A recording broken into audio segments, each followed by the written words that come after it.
20% penduduk dunia miskin meninggal, 23-nya karena penyakit menular, ya. Kemudian faktor nutrisi, lingkungan sosial dan politik mengkontribusi pada siklus kemiskinan dan konsep sehat sakit. Kelompok miskin tidak mampu memenuhi kebutuhan dasarnya. Ya. Lanjut dulu. Lingkungan yang tidak sehat sering karena kemiskinan menimbulkan penyakit. Ya.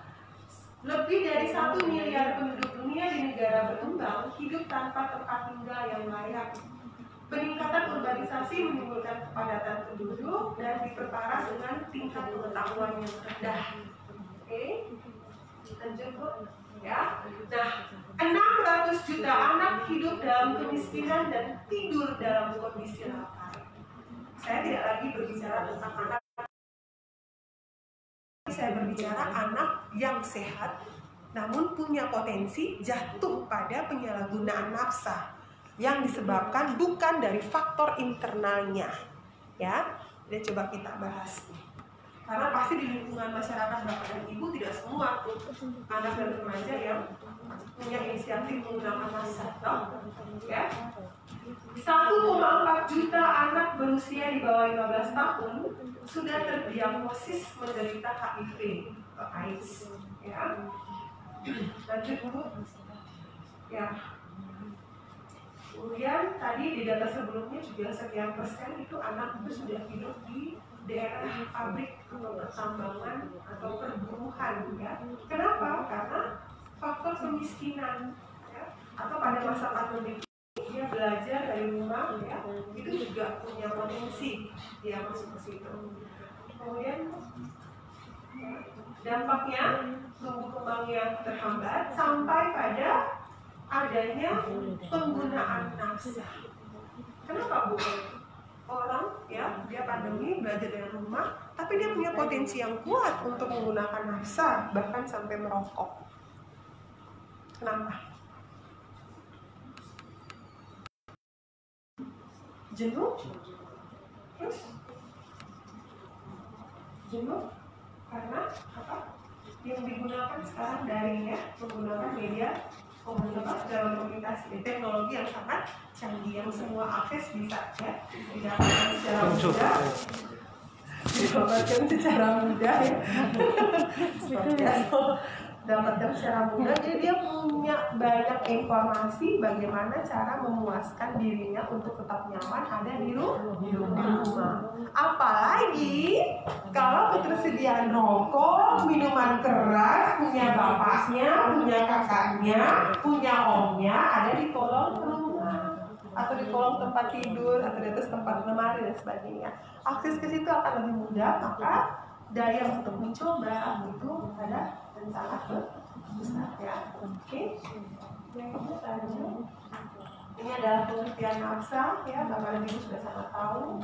Oke, lanjut lagi Bu.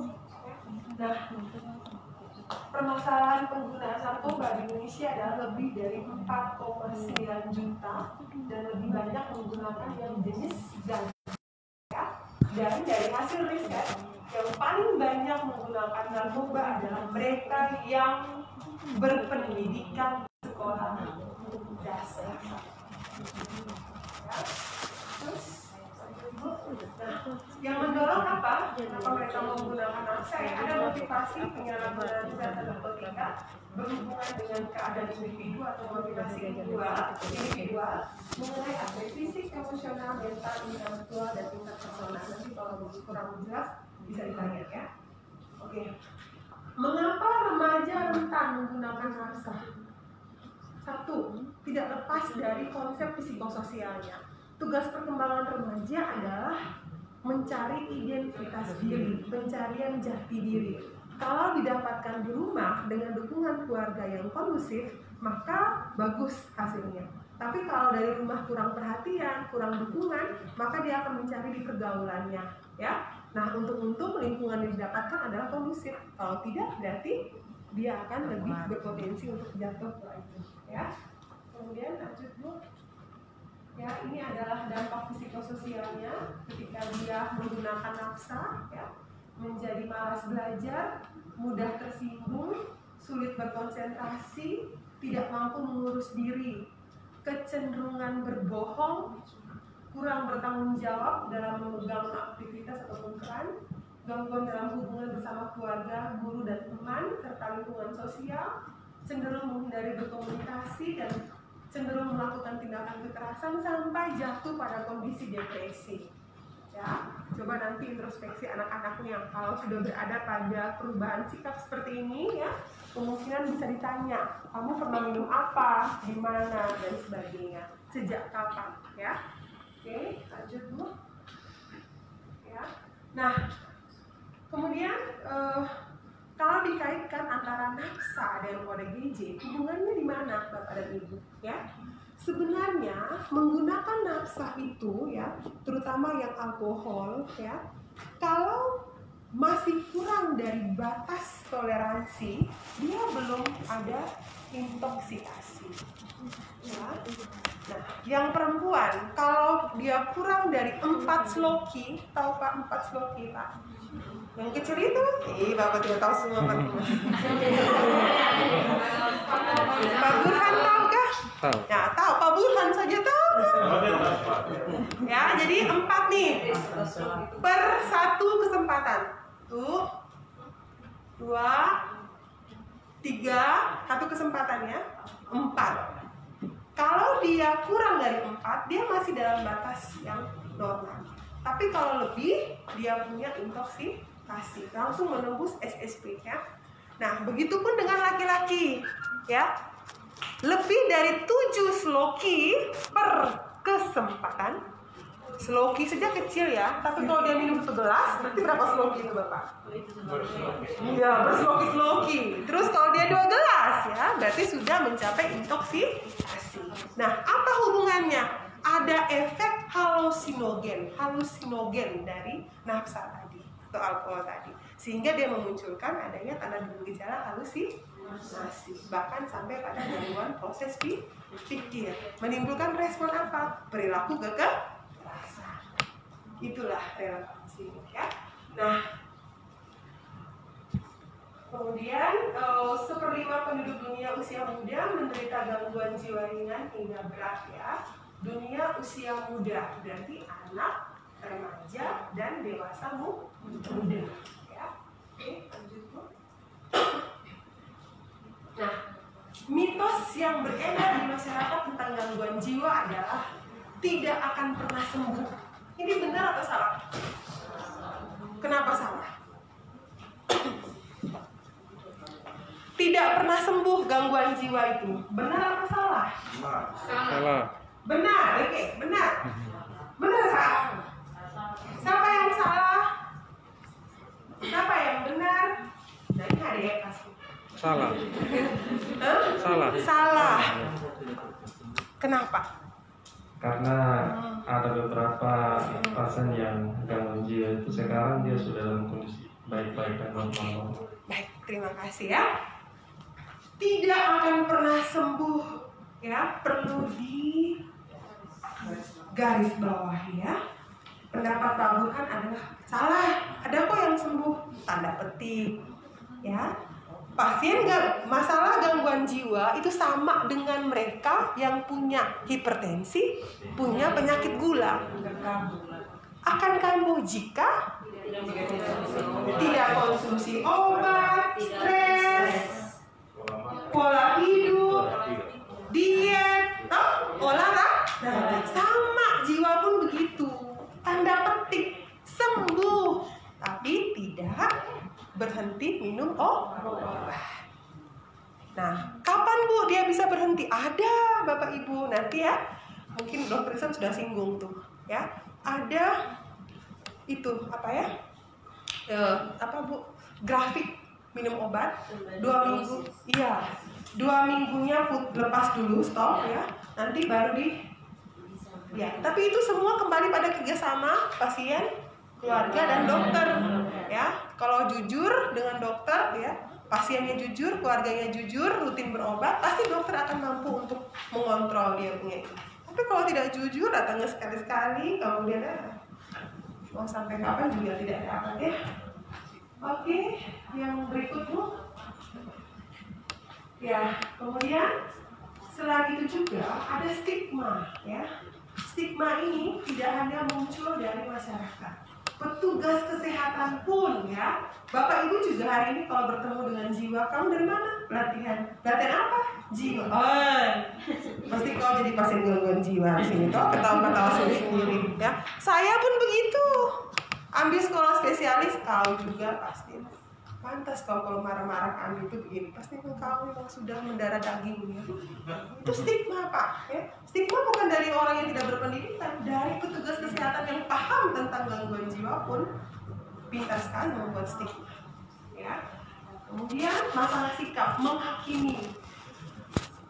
Tidak stigma sih, tapi kau jangan dekat-dekat dengan mereka. Nanti kau jatuh cinta lagi. Nanti keturunanmu ada yang gangguan jiwa. Ya. Jadi itu tidak lepas, ya. Ini adalah pengertian stigmanya, ya. Penggunaan label negatif untuk mengidentifikasi ODGJ tanpa rasa hormat sebagai penghalang ODGJ dan keluarga untuk mencari bantuan. Hidup dengan stigma lebih berat daripada gangguan itu sendiri. Oke. Ya, ini adalah komponen stigmanya. Nanti bisa masuk kemana? Labeling, stereotyping, stability, dan status. Laws and discrimination. Ya, oke, ya ini Bu. Ya. Nah, dampak dari pengguna nafsa yang sudah punya tanda gejala ODGJ, ya, itu pada 3 aspek ini: fisik, psikososial, dan finansial.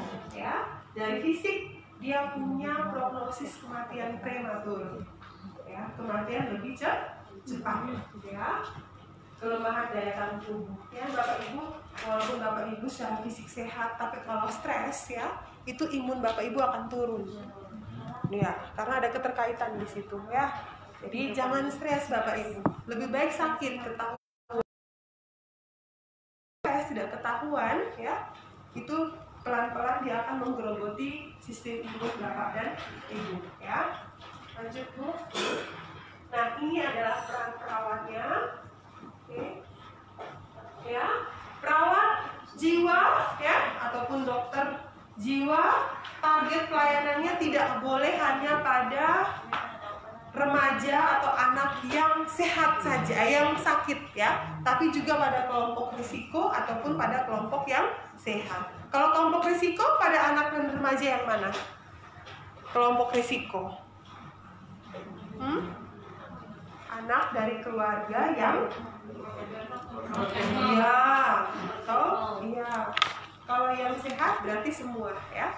Itu diambil yang tidak punya penyakit. Kalau yang sakit baru sudah teridentifikasi menyalahgunakan nafsa dan ada tanda gejala ODGJ, ya. Nah, ini ya, terus.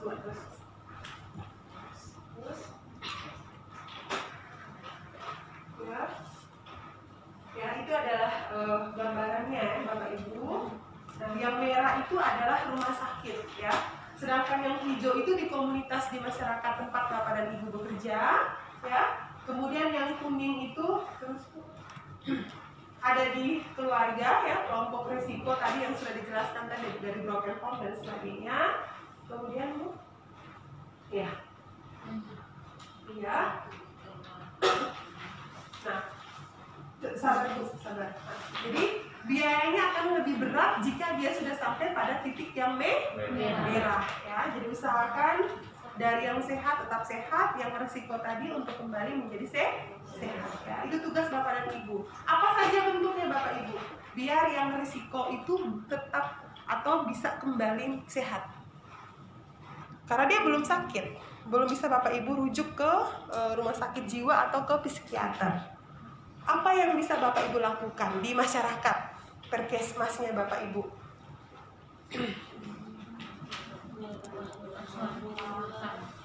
Langsung asuhan keperawatan? Kunjungan rumah. Hah? Kunjungan rumah. Capek. Kan banyak anak-anak remaja di komunitas yang sehat itu kan banyak sekali, ya. Kalau dari door to door, Bapak Ibu punya kemampuan seberapa banyak? Sampai apa? Langsung dibikin? Iya, promosi dalam bentuk kelompok-kelompok yang kecil, ya. Bikin penyuluhan, sebarkan poster, leaflet, ya, untuk mereka bisa menjaga kesehatan, terutama terhindar dari nafsa dan sebagainya. Ya. Buat kah selama ini? Iya. Mantap ya. Oke, di sekolah-sekolah pakai UKSJ ya, unit kesehatan jiwa sekolah itu bisa. Oke Bu, lanjut ya. Terus ya, ini adalah peran perawat ya, tidak hanya sebagai caregiver atau pemberi asal perawatan, tapi Bapak dan Ibu juga harus menjadi komunikator, edukator, advokat, konselor, change agent, pemimpin, manajer, dan peneliti. Ada yang sudah meneliti di sini? Ada? Nah, ya boro-boro meneliti ya. Manajer? Mungkin ya. Mungkin. Oke, lanjut Bu. Nah, upaya pemulihannya, jadi dari kelompok sehat tadi atau risiko kita kembalikan pada keluarga ya, melibatkan keluarga. Tapi kalau sudah positif menyalahgunakan nafsa, bahkan teridentifikasi ada tanda gejala ODGJ, berarti kita harus rujuk ya. Nah, terus Bu, oke ini ya. Kemudian ya, upaya melibatkan keluarga ya, menjalin kerjasama dengan keluarga, kontak pertama positif, kebutuhan keluarga dan kerahasiaan ini wajib. Sepertinya Bapak Ibu sudah pernah lakukan ya. Kemudian berikan informasi tentang kesehatan jiwa, meningkatkan kemampuan berkomunikasi efektif dan penyelesaian masalah, membantu memenuhi sendiri kebutuhan keluarga serta mengatasi masalah-masalah yang ada di dalam keluarga. Terus ya, nah ini adalah karakteristik keluarga yang mampu mengatasi stres. Nah Bapak Ibu introspeksi ya keluarga masing-masing. Mampu mengidentifikasi stres, ya, bukan mengidentifikasi stres, tapi mampu mengidentifikasi stresor. Stresor itu adalah penyebab stres. Mampu menilai situasi sebagai masalah keluarga, bukan anggota, ya. Satu anggota keluarga yang sakit berarti seluruh keluarga tersebut sakit ya. Pendekatan berorientasi solusi, bukan menyalahkan ataupun menghakimi. Mampu mentoleransi anggota keluarga yang lain dan mengekspresikan komitmen serta kepedulian. Ya. Oke, lanjut Bu. Nah, dengan mempertahankan komunikasi terbuka, membentuk hubungan yang erat ya. Terbukti fleksibilitas peran, tidak ada kekerasan dalam keluarga dan tidak ada penyalahgunaan zat. Nah ini berat nih yang terakhir, nomor merah nih, yang terakhir ya. Kalau sudah budaya, kalau ada kecil mau atur orang tua lagi ya. Apalagi istri memberikan masukan pada bapak supaya anak tidak ikut minum, bapak juga jangan minum di rumah. Supaya anak tidak merokok, bapak jangan merokok di rumah. Agak susah nanti dimarah dan sebagainya ya. Emang itu nilai-nilai yang agak sulit. Ya lanjut. Ya ini tugas kesehatan keluarga, Bapak dan Ibu sudah sangat paham, tadi sudah kita ulas. Keluarga yang sehat adalah keluarga yang tangguh. Ya. Kemampuan keluarga untuk tetap bertahan dan bersama menghadapi krisis dan kesulitan berkepanjangan, kuat dan memiliki sumber daya.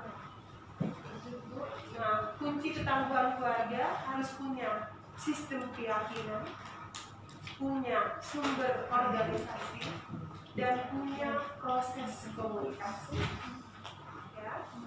Semua sudah punya keyakinan, apakah ada yang ateis? Tidak. Iya, bentuk komunikasi apakah sudah terbuka antar anggota keluarga atau ada batasan? Bapak tidak boleh ngomong sama anak. Terbuka ya. Atau sudah punya sistem organisasi. Kalau ngomong bicara uang, ngomongnya ke mama. Kalau bicara tentang nilai, ngomongnya ke bapak. Kalau ada tidak sistem organisasi seperti itu? Nah, kalau belum, pulang sampai di rumah bentuk ya dengan suami. Bentuk ya. Oke, lanjut saja Bu. Ini pembahasannya ya. Tadi tinggal dibaca. Oke. Terus. Oke, lanjut. Nah, ya. Ini saya tawarkan beberapa solusi baik dari prevensi primer, sekunder maupun tersier ya. mudah bisa dibaca dan dikembangkan ya. Terus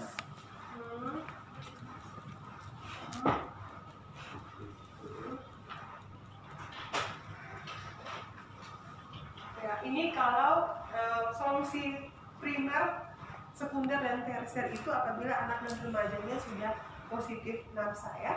Jadi sudah punya langkah-langkah apa yang harus dilakukan ya. Terus ya, ini Bapak dan Ibu ya, kalau penyuluhan jangan sekedar memberikan leaflet ya, tapi harus bisa berkampanye ini, untuk mencegah penyalahgunaan nafsa oleh remaja ya. Oke, sampai ada proses interpersonal.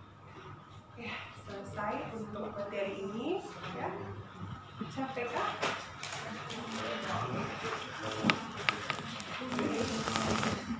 Ih, semangat apa ya? Kalau semangat ada pertanyaan? Bagaimana?